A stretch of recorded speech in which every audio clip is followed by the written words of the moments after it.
Hello, everybody, and welcome to this new episode of Spanish Loops. This is Francisco from Traveling Steps, and on the other side, hopefully, I have Jorge from travelingwithjorge.com. Hola, Jorge. What do you mean, hopefully? Can you see me, Francisco? I can see I'm you, but here. hey, but if somebody's listening, Yes, I'm hola, here. hola, I'm here. Jorge. Hola, Oh, Francisco. How are you this week? very, very well. Excited to be talking about one of the cities that you know so much. We're going to be Yeah, talking about Cádiz. But first Cádiz. of all, let's get some music. Let's get our symphony going. We'll be back in a few.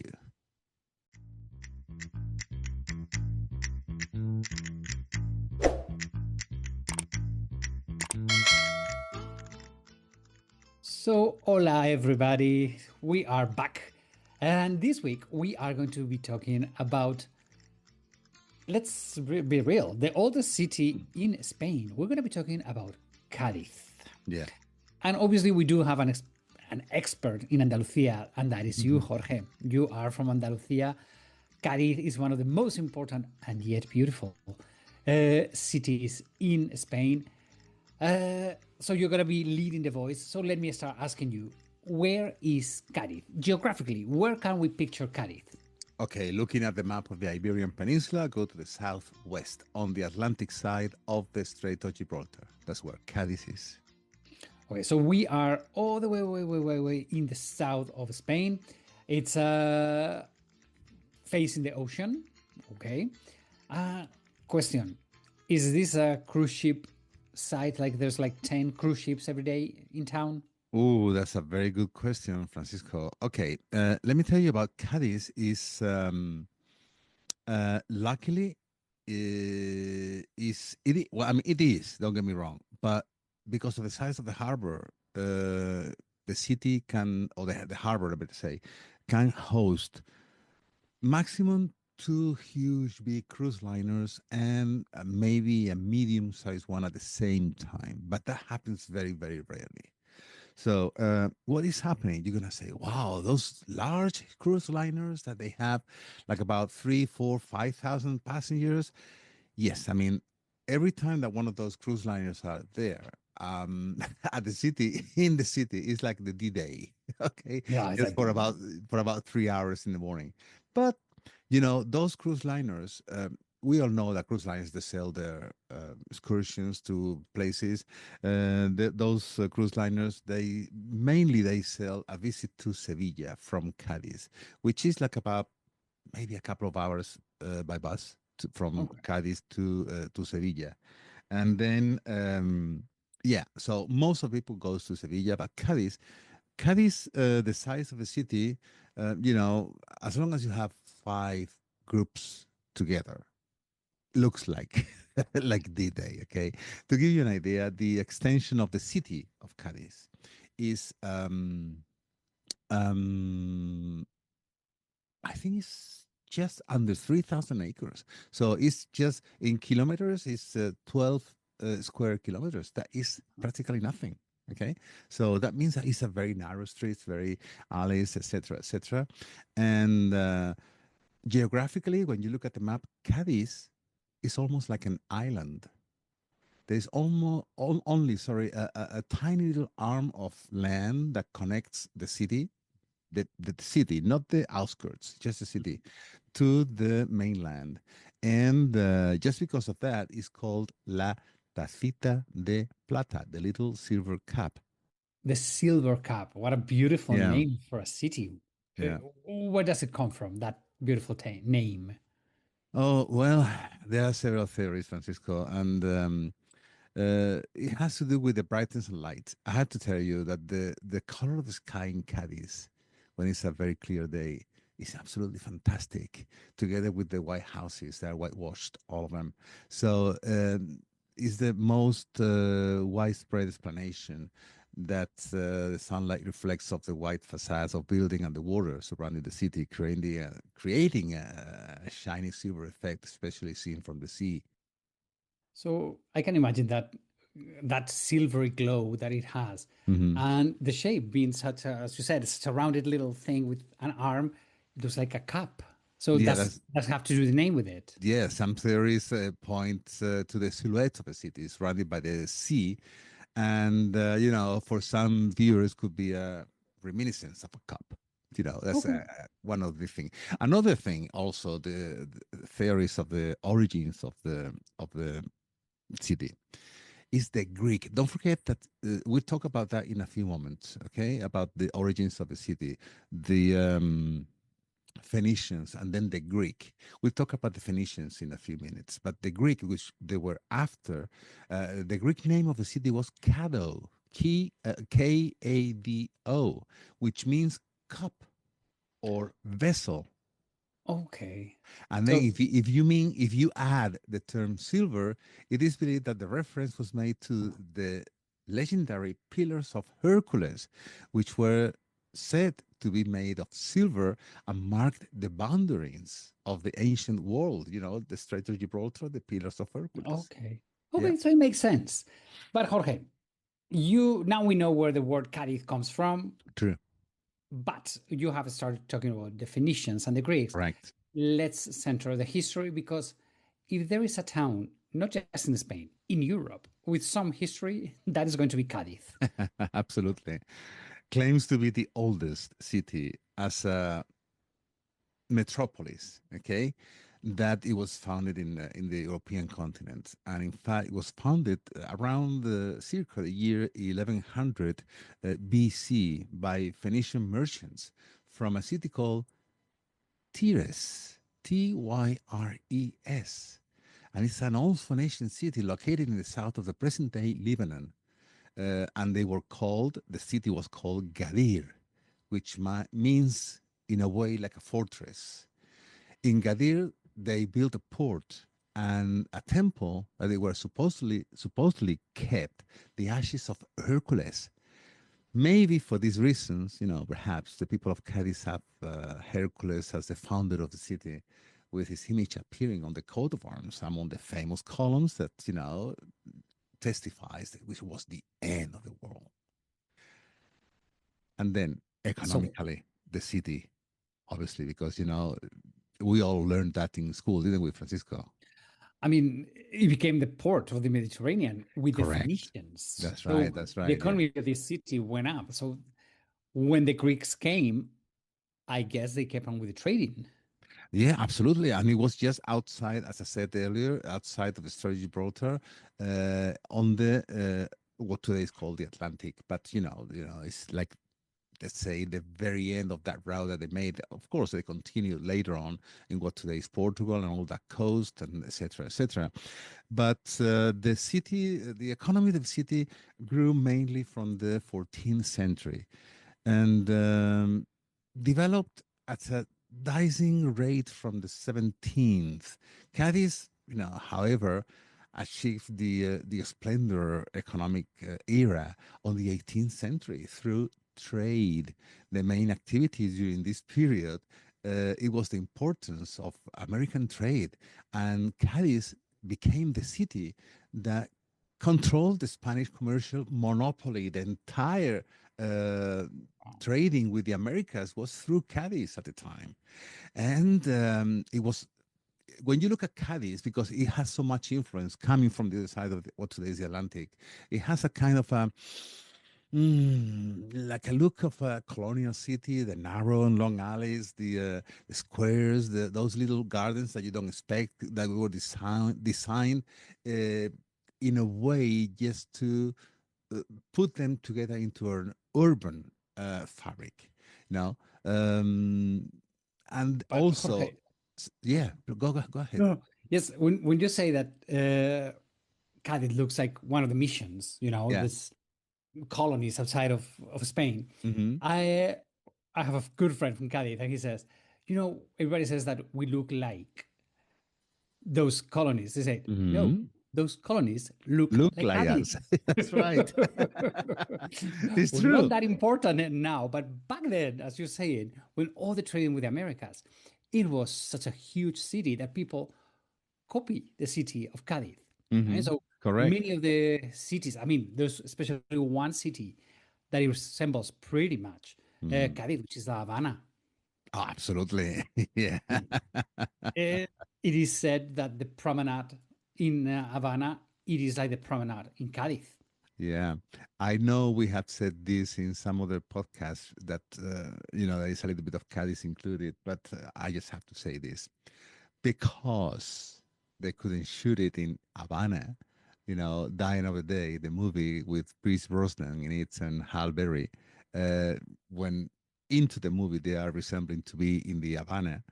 Actually, it was shot there at the promenade of Cádiz because it's very very similar, very similar. And I think the vibe of the city, Oh, that fantastic. relax, that chill, Yeah, that je ne sais quoi that Havana has, it has the same vibe in Cádiz. I mean, yeah, it's true. beautiful. Hmm. Anyway, True. sorry, just want to say that.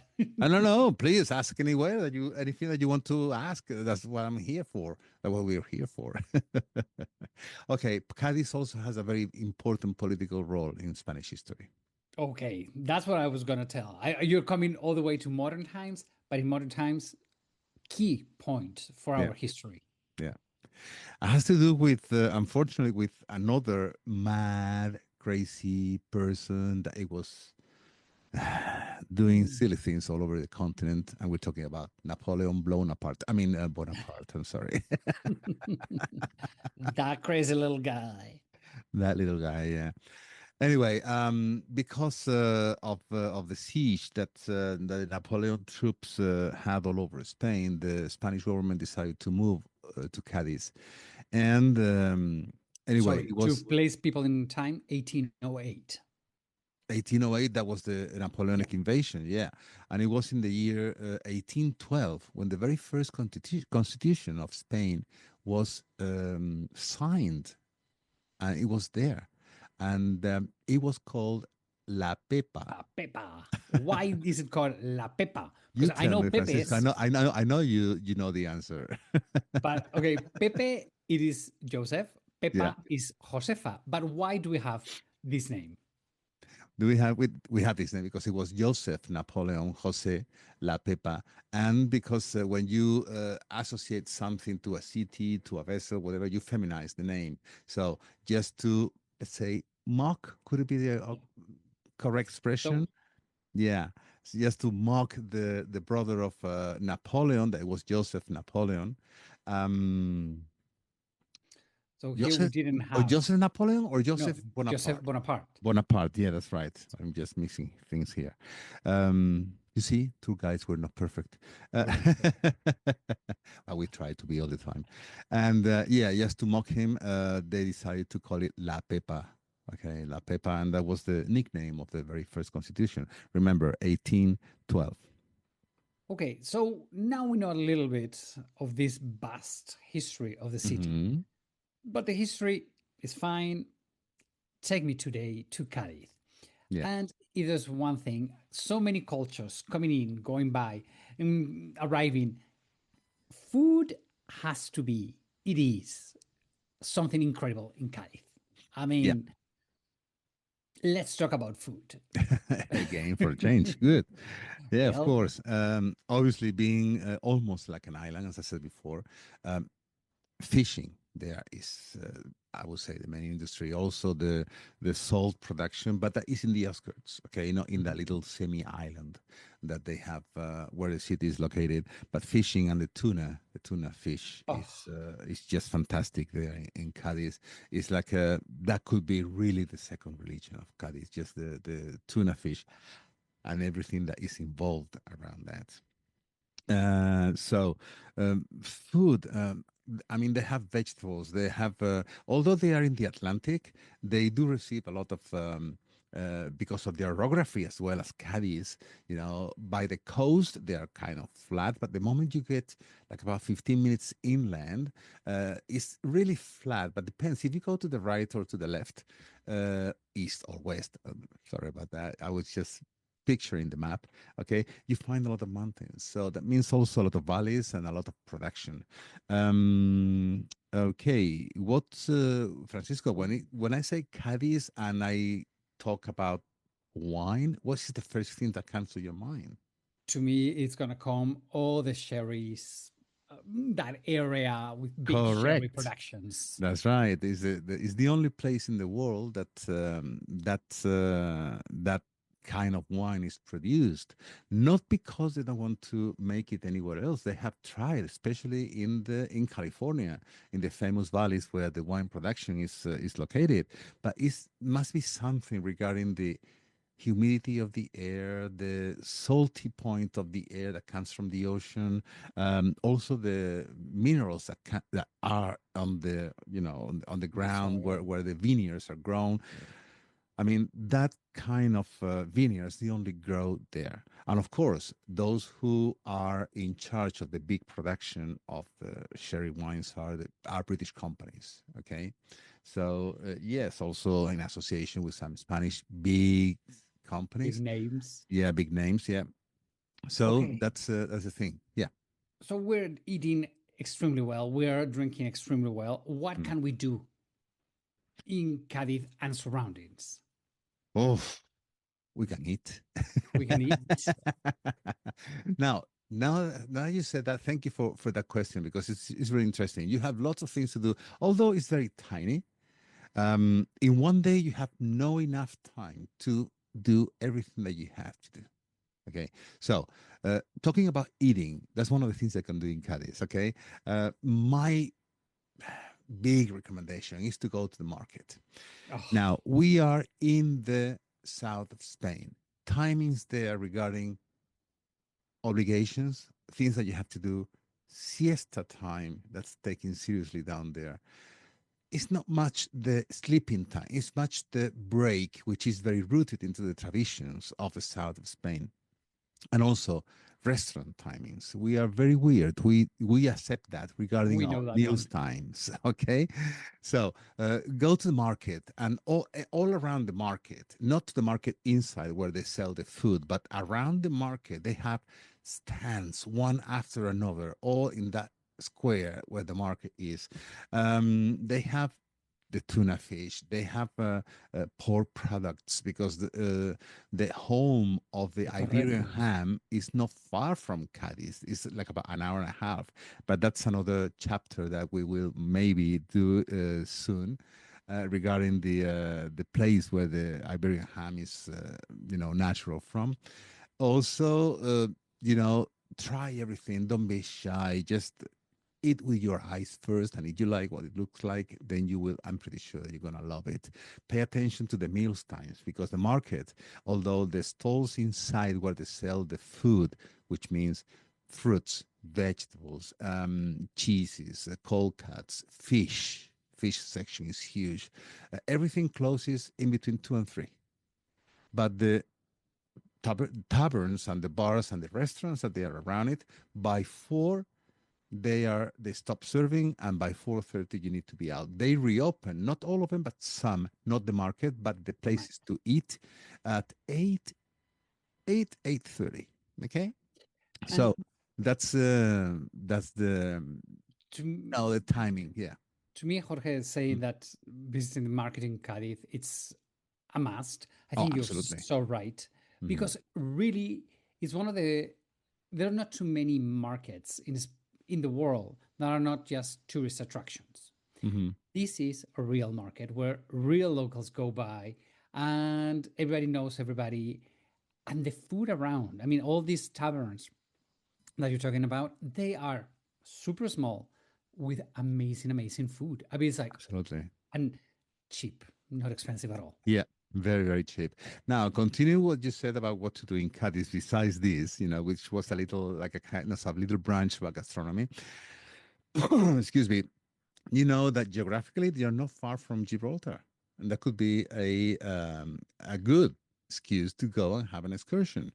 And I'm just going to take advantage, Francisco, and remind our listeners here that in season 2 of our podcast, chapter number 3, we have a chapter dedicated to Gibraltar. Okay. Yes. Then you can go to Jerez de la Frontera to do some sherry wine tasting or visiting some of the cellars. Um, what else? What else? Oh, you know what? One of the things I love to do every time I go there is if I have the time, I just like to go with my car and do a little route of the white villages in the mountains of Cadiz. That is so beautiful. It's Yeah. there's so much to see and so little Yeah. time that Yeah. Personally, I think there's one better way to see the city of Cádiz, and Wait a that minute. is. Wait a minute. Wait a minute. I'm There's waiting. there's another thing. There's Oh, another thing to do in Cádiz. I just want to mention that. what, what, Just what? that tiny little space, those under 3,000 acres. I did mention that in one day you have no enough time to make it, to do everything you have to do. So get around, get lost. It's like a grid. Okay. And suddenly you're going to realize that you're going to find small squares with gardens and 3 or 4 little tiny terraces around there.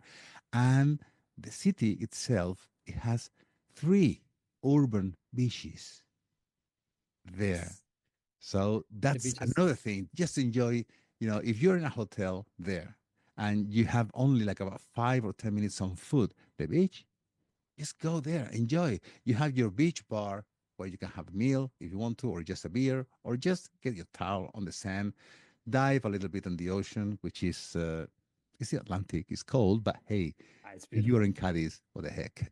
Yes. Yeah. I mean, but what I was saying is that Yes, if you want to maximize your time and our listeners, want to really discover Cádiz, the best way is with you, Jorge. On your website, yeah, travelingwithjorge.com, you that's right. have the tour, The Essence of Southern Spain, That's correct. that you guys stop on a day tour. You go to Cádiz. Yeah, that's right. In that tour that we start in Granada and we end in Sevilla, while we're in Sevilla, we do a day visit to Cadiz. Okay. And we spend the whole day there and then we return back to Sevilla. But there is something coming up that we are staying in Cadiz. Oh, so Yeah. you're going to have something in Cádiz. Yes, there's going to be something going on in Cadiz, and it's going to be very, very soon placed in my website, which is travelingwithjorge.com. And there, I mean, even if you don't, um, um, how can I say, if you don't have your plans yet, but you are interested, you will see very soon that tour there. But you can send me an email. I mean, if you go into the website or even here to SpanishLoops@gmail.com, just let us know that you want to. You're interested in that tour, and I will send you the information that I have up to now. And also, yeah, it's going to be, let me include this, Francisco, it's going to be minimum 5 people and then a maximum of 10. Okay. Okay. Maximum of 10 people. That's my tour. And well, I don't know. Do you That, have any more curiosities about Cadiz, well, Francisco? more than our Cádiz, I have curiosity about your tour, The Essence of Andalusia, of Southern Spain. Yeah, that's It right. is so well designed that you get to see Granada, you get to see Malaga, Hmm. your hometown. You go to Sevilla. Do you go to Cordoba? Yes. Yes, Oh, we go. We also make a day visit to Cordoba. That's right. Yeah. By the way, we also have one of those city specials chapters we made in the past, and it's dedicated to Cordoba as well. But anyway, this one is just about the city of Cadiz. It's not a city specials. It's just a little information what you're gonna find in my tour. so Okay. as we said, if somebody wants to learn about real Cádiz with a real local, talk with Jorge. Travelingwithjorge.com. He has That's all the right. information about the Essence of Southern Spain tour. Get in touch with him because discovering Andalusia with Jorge, it is beyond. Thank you, And Francisco. Jorge, I think we are done for today. Yes, I think we're done for today. If you have more interest about that, as I mentioned earlier, just send an email and I will get in touch with you.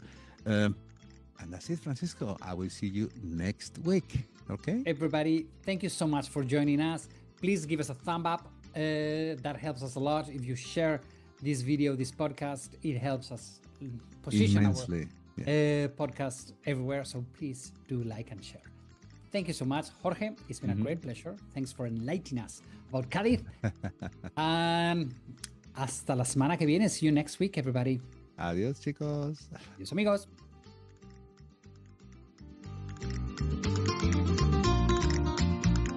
And as usual, we want to thank all our listeners for being there every week, letting us sharing our talks.